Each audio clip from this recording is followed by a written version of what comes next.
Hello people on the internet. So I used to make and share personal projects here, and they had rather good views. Why did I stop? The truth is, I didn't stop making compositions. I just stopped sharing them. Until now, I'm ready to share with you again. To share with you the whole emotional roller coaster. Using multiple references, I made this composition. A sloppy composition with many unsolved problems. The most notable being reference objects came from a different time and space. I aimed to solve them in this little sketch.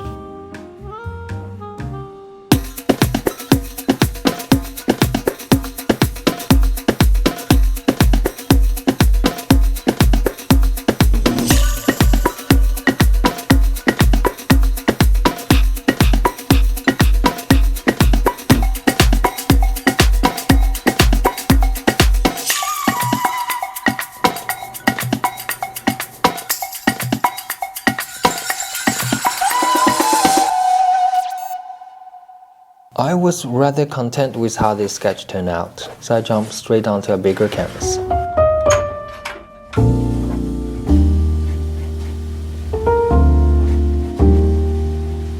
From hindsight, I did solve the problem of unity in color. However, what I didn't solve is anything and everything besides that.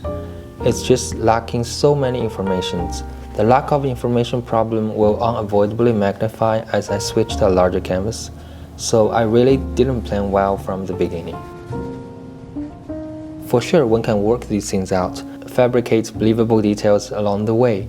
Sad to report that that is not a reality for me yet. Such ability only comes with years and years of training and experience. As an ordinary guy with rather smooth brain, I didn't respect the art of fabricating details enough. Hence, I struggled throughout this painting.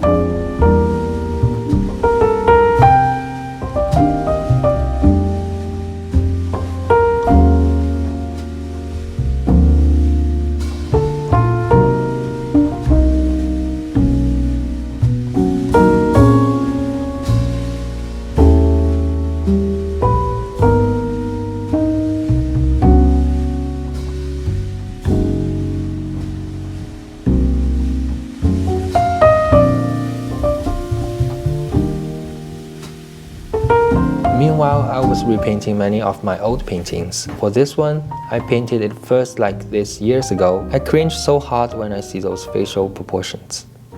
Time to repaint it again.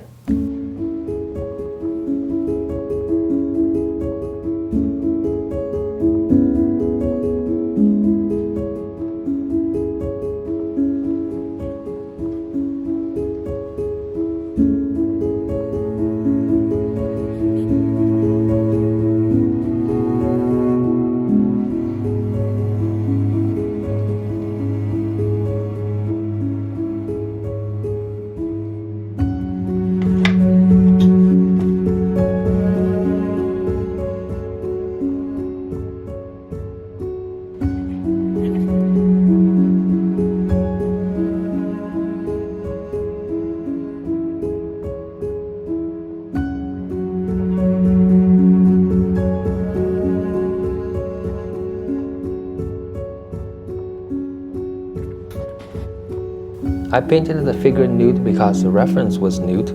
I also thought it's fitting for it being a mythical character who lives in a river. But soon I found her chest area to be too empty for this composition, compared to other areas with more texture. Her chest stands out too much and gets unwanted attention. So I decided to give her mermaid bra. I first tried a combination of purple, blue and green. It didn't look right. I then went with yellow as base, with white pearl and light blue flowers as accent.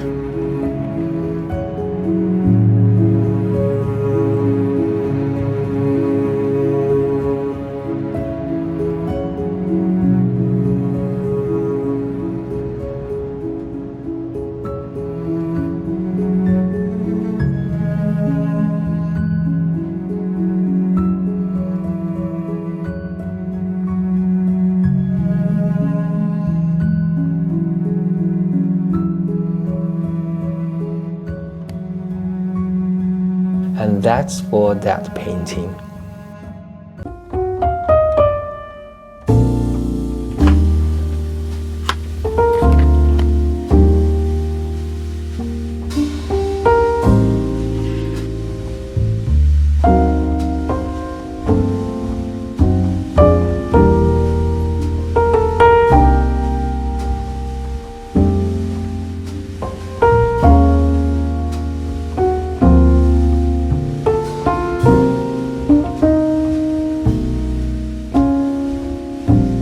and that's for this painting. Both paintings I did not touch for 11 months. Until now, February of 2023. It's time to deal with my ugly babies. So a lot of things are too sharp. For example, the window at the background needs to be a lot softer. The pillars, the wine bottles needs to be a lot softer too, for the reasons of depth and focus.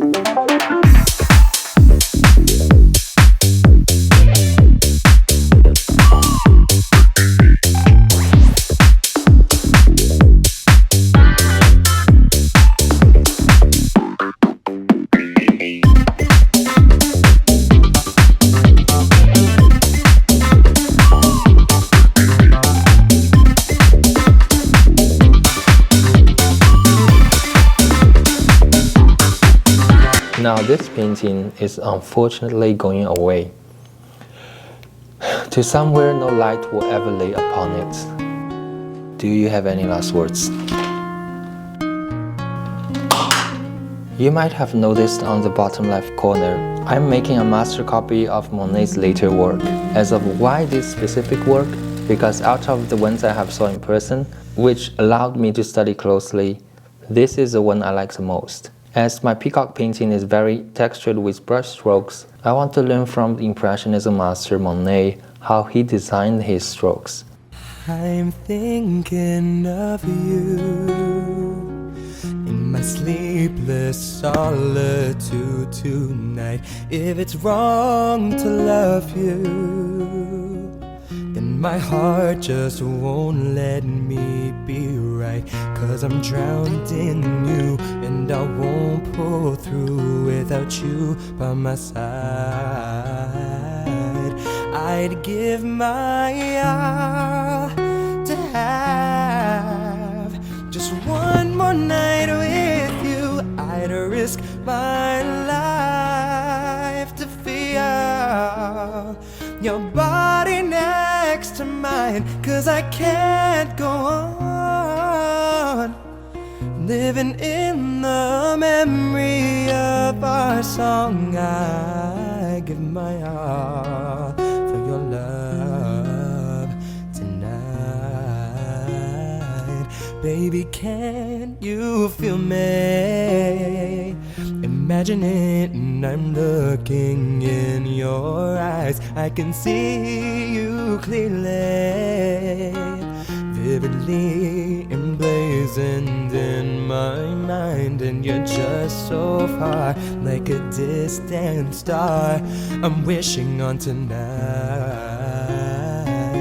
I'd give my all to have just one more night with you. I'd risk my life to feel your body next to mine. 'Cause I can't go on living in the memory of our song. I give my all. For impasto brush strokes, the texture is often, if not always, sharp. And the way the Impressionists control edge and depth is by layering. When harsh edge and textures group together on top of each other again and again, they can cancel out and hard texture appears soft.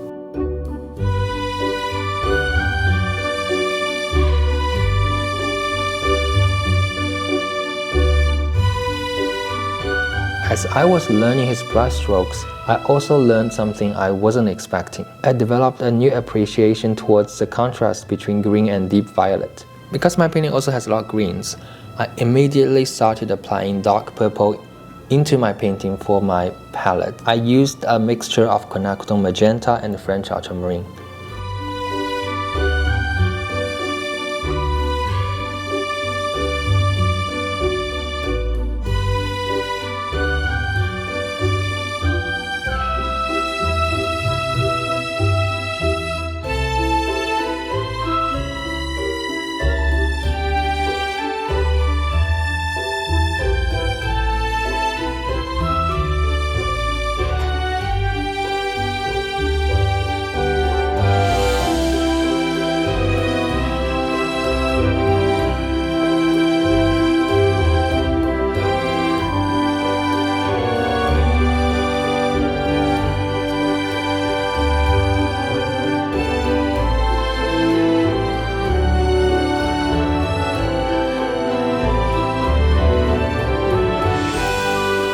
Her skin tone needs to be a lot more chromatic too.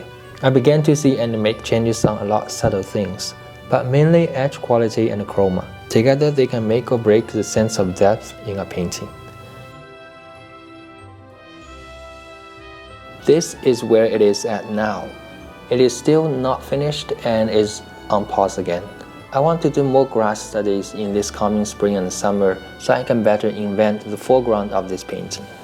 To conclude, why did I stop sharing my own compositions and did only studies for almost 2 years?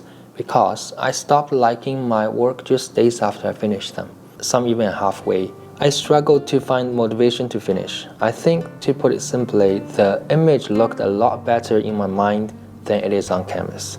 I believe this is a very common problem for artists, that your taste outgrew your ability to make paintings. You were visioning certain effects, but you arrived to something quite different. Lessons from my personal experience. When first plan out your composition, work out the details as much as you can. Hating your older works is normal, just keep fixing it. If you think your older work is unfixable, just cover it. The bad painting I know see, the bad painting I know have. To create depth, focus on edge quality and chroma. To end with a positive note, I do have a portfolio piece I will be finishing soon. I've been working on this painting on and off for the past 2 years. It's my biggest painting I have ever painted yet. So excited to finally share it, maybe in April. Hope you got some valuable information from this video, and may the struggle to create our perfect paintings continue. See you in the next video.